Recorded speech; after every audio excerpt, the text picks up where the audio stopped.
Iran పై America మెరుపు దాడి చేసింది. ఇస్ఫహాన్ సిటీ పైన బంకర్ బస్టర్ బాంబులతో విరుచుకుపడింది అమెరికా. ఓవైపు చర్చలు జరుగుతూనే ఉన్నాయి. పాకిస్తాన్ వేదికగా చర్చలు జరుపుతూనే ఇంకోవైపుగా బిగ్గెస్ట్ అటాక్తో అమెరికా ఇరాన్ని అతలాకుతలం చేస్తోంది. ఇస్ఫహాన్ అనేటువంటి ప్రాంతంలో గ్రౌండ్ కింద అంటే అండర్ గ్రౌండ్ సిటీస్ ఉన్నాయి. అండర్ గ్రౌండ్ సిటీస్లో అమ్యునిషన్స్ ఉన్నాయి, అంటే వెపన్స్ ఉన్నాయి, మిసైల్స్ ఉన్నాయి, డ్రోన్స్ ఉన్నాయి. రకరకాలుగా అండర్ గ్రౌండ్ సిటీస్లో ఇరాన్ దాచిపెట్టింది. ఇది మొదటి నుంచి మనం చెప్తున్న మాటే. అయితే వాటిని కనిపెట్టిన అమెరికా బంకర్ బస్టర్ బాంబులతో, B2 బాంబర్లతో, గ్రౌండ్ పెనట్రేటింగ్ బాంబర్లతో, అంటే ఒకసారి కనుక ఆ బాంబుని వదిలేసామంటే సుమారు కొన్ని కిలోమీటర్ల దూరం వరకు కూడా భూమిని చీల్చుకుంటూ వెళ్ళి ఆ భూమి లోపల పేలిపోతూ ఉంటుంది. సో ఇప్పుడు ఆ బాంబర్ను ఉపయోగించింది. యుద్ధ విమానాలు, స్థావరాలపైన అమెరికా ఈ దాడి చేసింది. సో ఇస్ఫహాన్ నగరం మొత్తం కూడా కాలి బూడిదైపోయింది. ఇస్ఫహాన్ విధ్వంసాన్ని ఒక వీడియో మాదిరిగా డైరెక్ట్గా ట్రంపే పోస్ట్ చేశారు. బాంబు దాడులతో ఇస్ఫహాన్ మొత్తం ఉలిక్కి పడింది.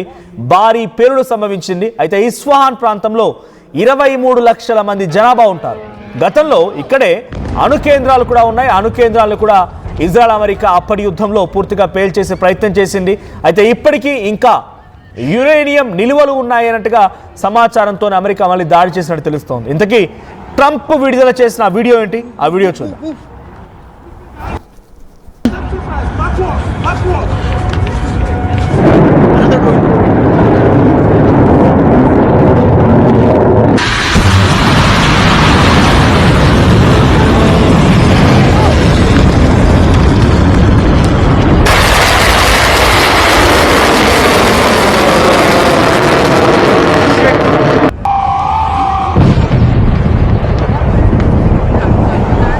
రైట్, మీరు చూస్తున్న విజువల్ ఎగ్జాక్ట్గా B2 బాంబరే. గ్రౌండ్ పెనట్రేటింగ్ బాంబ్ అంటే భూమిని సైతం చీల్చుకుంటూ వెళ్ళిపోయి భూగర్భంలో బ్లాస్ట్ అవ్వగల సామర్థ్యం ఉంది. 2000 పౌండ్లు అంటే అటు ఇటుగా 1000 కిలోల బరువు గల ఆ బాంబుని ఒకసారి ప్రయోగించామంటే భూగర్భంలోకి వెళ్ళిపోయి ఇట్టే బ్లాస్ట్ చేసి అండర్ గ్రౌండ్లో ఏమున్నా కూడా ప్రాణాలు తీయగలుగుతుంది. గతంలో ఇరాన్ అలీ ఖమేనీ ఉన్నటువంటి ప్రాంతాన్ని కూడా ఈ బాంబర్లతోనే పేల్చేసి ఆయన హతమార్చారు.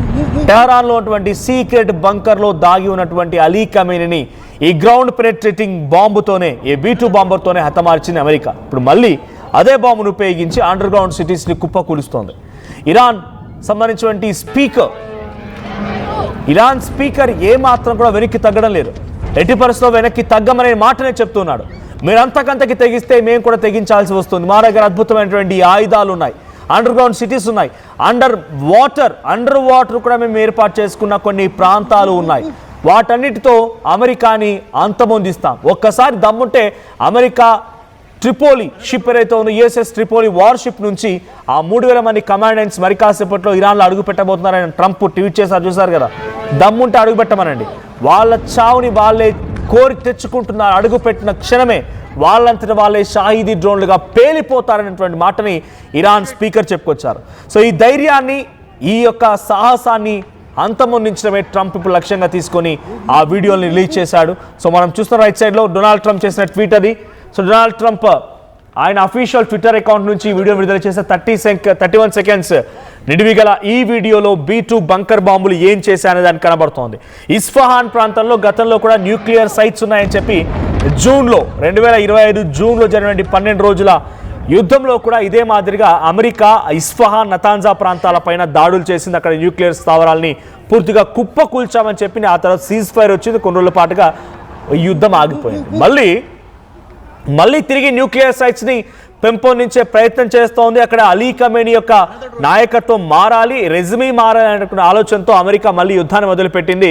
ముందుగా ఇజ్రాయెల్ ఇరాన్పై దాడి చేసింది. ఆ తర్వాత ఇరాన్ ఇజ్రాయెల్పై దాడి చేయడం, అమెరికా ఇన్వాల్వ్ అవ్వడం, ఇదంతా జరుగుతున్నది. సుమారుగా 4 రోజులు గడిచిపోయింది. ఇంకా అమెరికా ఏమాత్రం కూడా వెనక్కి తగ్గడం లేదు. అక్కడ ఇస్ఫహాన్ ప్రాంతంలో మళ్ళీ యురేనియం నిల్వలు ఉన్నాయి, మళ్ళీ న్యూక్లియర్ సైట్స్ సిద్ధంగా ఉన్నాయి. డర్టీ బాంబ్, మొన్న చెప్పాను నేను. డర్టీ బాంబ్ అంటే ఏంటి? రేడియేషన్ని క్రియేట్ చేయగల ఆ బాంబ్. అది నీళ్ళలో, గాల్లో ప్రతి చోట రేడియేషన్ క్రియేట్ చేసి ఒక భయానక వాతావరణం క్రియేట్ చేయగలుగుతుంది. న్యూక్లియర్ బాంబర్ మాదిరిగా భారీ విస్ఫోటనం జరిగి ప్రాణ నష్టం కాకపోవచ్చు ఆన్ ది స్పాట్లో, కానీ ఆ రేడియేషన్ కారణంగా కొన్ని లక్షల ప్రాణాలు పోయే అవకాశం ఉంది. సో దానికోసం కూడా యురేనియం వాడుతూ ఉంటారు. ఇప్పుడు యురేనియంని అటు న్యూక్లియర్ సైట్స్ కోసం వాడడానికి, తర్వాత ఈ డర్టీ బాంబును తయారు చేయడం కోసం, ఇంకా కొత్త మిసైల్స్ తయారు చేయడం కోసం ఇరాన్ వాడుతుందనేటువంటి పక్కా ఇన్ఫర్మేషన్తోనే అమెరికా ఈ దాడికి యత్నించింది. ఇస్ఫహాన్లో ఉన్నటువంటి అండర్ గ్రౌండ్ సిటీ పైన బస్టర్ బంకర్ బాంబర్లతో దాడి చేసి ఒక్కసారిగా ఇస్ఫహాన్ నగరాన్ని మొత్తాన్ని కూడా అంధకారంలోకి నెట్టివేసింది. 23 లక్షల మంది జనాభాతో ఉన్నటువంటి ఈ నగరం మొత్తం కూడా ఉలిక్కి పడింది. రాత్రికి రాత్రే వేసినటువంటి ఈ బాంబులతో, ఈ మిసైళ్లతో ఇస్ఫహాన్లో ఆందోళనకరణ వాతావరణం నెలకొంది. టెహరాన్లో ఉన్నటువంటి Iranian science and technology university పైన, ఇస్ఫహాన్ ఉన్నటువంటి మరో యూనివర్సిటీ పైన కూడా దాడి చేసింది అమెరికా. ఈ రకంగానే ఇజ్రాయెల్ అటాక్ చేసింది. ఈ అటాక్లో పలువురు ప్రొఫెసర్లు, విద్యార్థులు కూడా చాలా దారుణంగా గాయాల పాలైపోయి పలువురు మరణించినట్టు కూడా తెలుస్తోంది. సో ఈ నేపథ్యంలో విశ్వవిద్యాలయాలు అక్కడటువంటి టెక్నాలజీని అంతమొందించడంలో కీలక పాత్ర పోషిస్తోంది ట్రంప్. బికాస్ ఫర్దర్గా వీళ్ళ దగ్గర టెక్నాలజీ ఉన్నా, వీళ్ళ దగ్గర నాలెడ్జ్ ఉన్నా, విజ్డమ్ ఉన్నా, వీళ్ళు మళ్ళీ పుంజుకోగలుగుతారు, మళ్ళీ రిట్రైవ్ అవ్వగలుగుతారు. కాబట్టి అంతమొందిస్తే ఏకంగా పూర్తిగా వాళ్ళ కాళ్ళ కింద చెప్పుల్లా మారిపోవాలి, ఆ రకంగా ఉండాలని చందంగా అమెరికా, ఇజ్రాయిల్ ఇరాన్ ఉన్నటువంటి టెక్నాలజీని అంతం చేయడంతో పాటుగా అక్కడ టెక్నికల్ నాలెడ్జ్ ఉన్నటువంటి విద్యార్థుల పైన, యూనివర్సిటీస్ పైన కూడా అటాక్ చేస్తూనే ఉంది. ఫ్యూచర్ నాలెడ్జ్ని, ఆ ట్రూత్ని మొత్తాన్ని కిల్ చేసే ప్రయత్నం చేస్తోంది అమెరికా. ఇస్ఫహాన్లో ఉన్నటువంటి అండర్ గ్రౌండ్ సిటీ పైన చేసిన అటాక్తో చాలా తీవ్రంగా నష్టపోయింది ఇరాన్. అక్కడ అద్భుతమైనటువంటి మిసైల్స్, ఆ తర్వాత వాళ్ళ దగ్గర మిసైల్స్, షాహిదీ డ్రోన్స్, సెజిల్ లాంటి మిసైల్స్ ఇవన్నీ కూడా అక్కడే ఉండిపోయాయి. ఇవన్నీ కూడా ఇప్పుడు ఈ వార్లో, అంటే ఇక్కడ జరిగినటువంటి B2 బస్టర్ బంకర్ బాంబుల్లో చాలా దారుణంగా పూర్తిగా కుప్పకూలిపోయాయి. సో అక్కడ ఒకవైపు డీఎస్కలేషన్, యుద్ధానికి సంబంధించి ముగింపు పలుకుతామని చెప్తూనే ఇంకోవైపుగా ఎస్కలేట్ చేస్తున్నారు. So this is not at all correct. ఒకవైపు చర్చలని చెప్తూనే మరోవైపుగా దాడి చేస్తున్నారు. This is not at all correct, we are not going to accept the deescalation conditions అని చెప్పి ఇరాన్ స్పీకర్ మరొక ట్వీట్ చేశారు. ఎట్టి పరిస్థితుల్లో మేము యాక్సెప్ట్ చేయం, మీ మాటలు వినే ప్రసక్తే లేదు. ఒకవైపు యుద్ధాన్ని ఆపుతున్నామని చెప్పే ఇంకోవైపుగా యుద్ధాన్ని మరింత తీవ్రతరం చేస్తున్నారనేటువంటి మాటని ఇరాన్ సుప్రీం లీడర్ మోస్తఫా ఖమేనీ నుంచి, ఇరాన్ స్పీకర్ నుంచి ఇదే సందేశం వస్తుంది, ఇదే రకమైనటువంటి వ్యాఖ్యలు వస్తూ ఉన్నాయి. సో నిజంగా డీఎస్కలేషన్కి వాతావరణం నిజంగానే బాగుంటే మళ్ళీ ఎందుకు ఈ దాడులు చేయాల్సి వస్తుంది? డొనాల్డ్ ట్రంపే చెప్పారు 15 రోజుల పాటుగా యుద్ధాన్ని ఆపేస్తాను, యుద్ధానికి ఒక ఎండ్ కార్డ్ పడే విధంగా డీఎస్కలేషన్ కోసం చర్చలు కూడా జరుపుతున్నానని చెప్పాడు. ఆ తర్వాత ఇజ్రాయెల్కి నాకు ఏమాత్రం సంబంధం లేదు, నేను మాత్రం దాడి చేయడం లేదు, ఇజ్రాయెల్ మాత్రం దాడి చేస్తున్న రకంగా మాట్లాడుకొచ్చాడు. కానీ ఇప్పుడు స్వయంగా ఆయనే బంకర్ బస్టర్ బాంబర్లతో ఇస్ఫహాన్ నగర్ని అల్లాడించారు, అక్కడ అండర్ గ్రౌండ్ సిటీస్ని కుప్పకూల్చేశారు. US is now hitting deep strategic assets inside Iran. So possible preparation for bigger operation. ఏకంగా భూగర్భంలో ఉన్నటువంటి ఆ మిసైల్ స్థావరాల్ని, లేకుంటే అక్కడటువంటి వెపన్స్ని పేల్చడమే కాదు, చాలా భయంకరంగా అక్కడటువంటి గ్రౌండ్ మిషన్ని కూడా ఆపరేట్ చేయడానికి సిద్ధమైపోయింది అమెరికా అన్నట్టుగా ఇరాన్ భావిస్తోంది.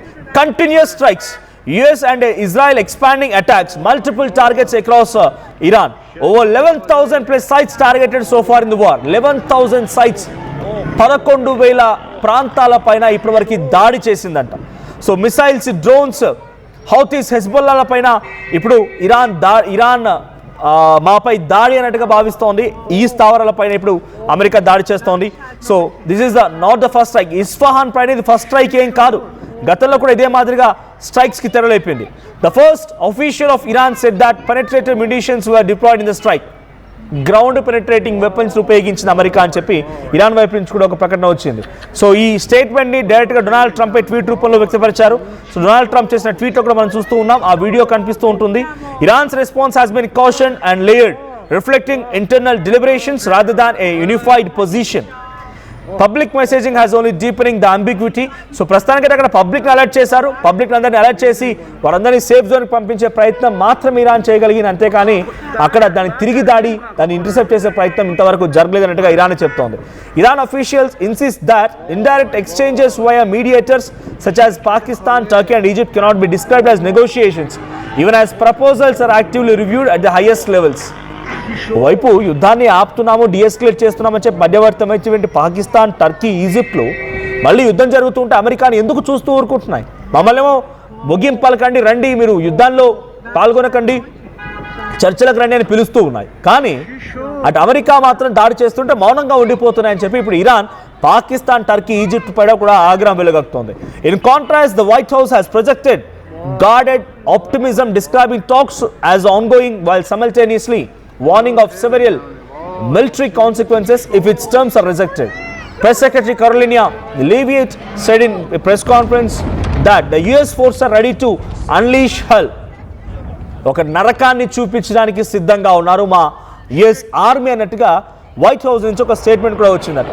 If Iran days to reject the deal, ఒకవేళ కనుక మేము చెప్పినటువంటి డీల్ని కనుక ఇరాన్ యాక్సెప్ట్ చేయకపోతే మా ఆర్మీ సిద్ధంగా ఉంది ఇరాన్కి ఒక నరకాన్ని చూపించడానికి, నరకానికి దారిని చూపించడానికి మా ఆర్మీ సిద్ధంగా ఉందనేది అటు అమెరికా వైట్ హౌస్ నుంచి వచ్చినటువంటి official statement.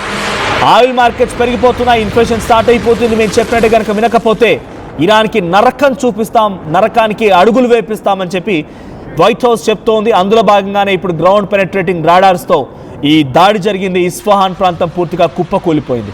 So as of లో నేను చాలా సర్చ్ చేశాను ఇస్ఫహాన్లో ఎక్కడెక్కడ టార్గెట్ జరిగాయి, అక్కడ జరిగిన నష్టం ఏంటని చెప్పి. బట్ యాజ్ ఆఫ్ నౌ ఇంకా ఆ టార్గెట్ సంబంధించి అఫీషియల్ ఇన్ఫర్మేషన్ని అటు ఇరాన్ కానీ అమెరికా కానీ విడుదల చేయలేరు. సో ప్రజెంట్ ఎక్కడెక్కడ స్ట్రైక్స్ జరిగాయని మళ్ళీ సార్ట్అవుట్ చేసే ప్రయత్నం చేస్తున్నాను. స్ట్రైక్స్ జరిగిన చోట ఇప్పుడు కొన్ని కోట్ల రూపాయల నష్టం వాటినాయి. అండర్ గ్రౌండ్లో సిటీస్ ఉన్నాయి, వాళ్ళకి డ్రోన్స్ ఉన్నాయి, 30 లక్షల రూపాయల డ్రోన్ ఒక్కోటి. ఆ రకంగా కొన్ని వేల సంఖ్యలో డ్రోన్స్ అక్కడే స్థావరాలుగా ఉన్నాయి. సో మిసైల్ స్టోరేజ్ ఉంది, మిలిటరీ ఎక్స్ప్లోజివ్స్ ఉన్నాయి, టనల్ బేస్డ్ ఇన్ఫ్రాస్ట్రక్చర్ ఉంది. సో ఇప్పుడు కేవలం ఈ దాడిలోనే, ఈ రోజు జరిగినటువంటి ఈ దాడిలోనే సుమారుగా 12,000 కోట్ల రూపాయలు నష్టపోయిందట ఇరాన్. 12,000 కోట్లు. తర్వాత అక్కడ బంకర్స్ ఉన్నాయి, ఆ బంకర్స్ విషయంలో కూడా 5,000 కోట్ల రూపాయలు నష్టపోయిందంట. తర్వాత ఎక్విప్మెంట్, చిన్న చిత్తగా ఎక్విప్మెంట్, మిలిటరీ స్టోరేజెస్ ఇవన్నీ ఉన్న చోట 2,000 కోట్లు, సుమారుగా 20,000 కోట్ల రూపాయలు నష్టపోయింది కేవలం ఈ B2 బంకర్ బస్టర్ బాంబులు ఉపయోగించి ఇస్ఫహాన్ నగరాన్ని చుట్టుముట్టి అక్కడ జరిగినటువంటి కేవలం ఆ బ్లాస్ట్ల కారణంగా 20,000 కోట్లు, సుమారుగా 20,000 కోట్ల పైచలు నష్టపోయినట్టు తెలుస్తోంది ఈ బంకర్ బస్టర్ బాంబుల చేత.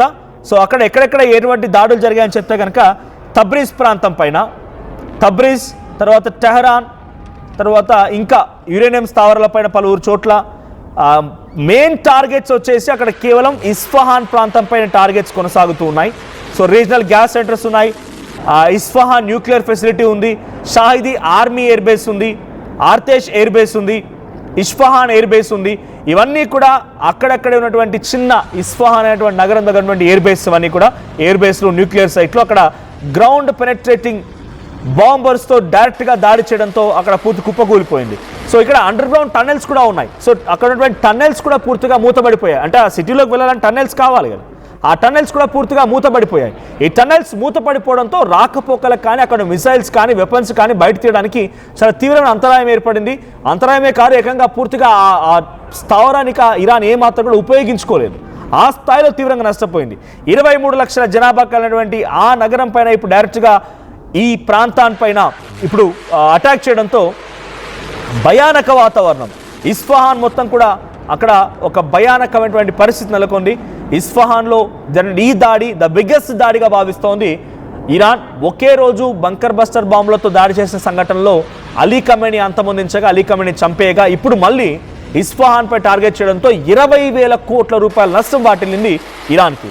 సో ఇక్కడ ఉన్నటువంటి డ్రోన్స్ కానీ, న్యూక్లియర్ సైట్స్ కానీ, యురేనియం నిల్వలు కానీ పూర్తిగా నష్టం పోయింది ఇరాన్. మరి దీనికి ప్రతీకార చర్యలో భాగంగా ఇరాన్ ఏ రకంగా రిట్రీట్ అవ్వబోతోంది, ఏ రకంగా దాడి చేస్తుందో చూడాలి.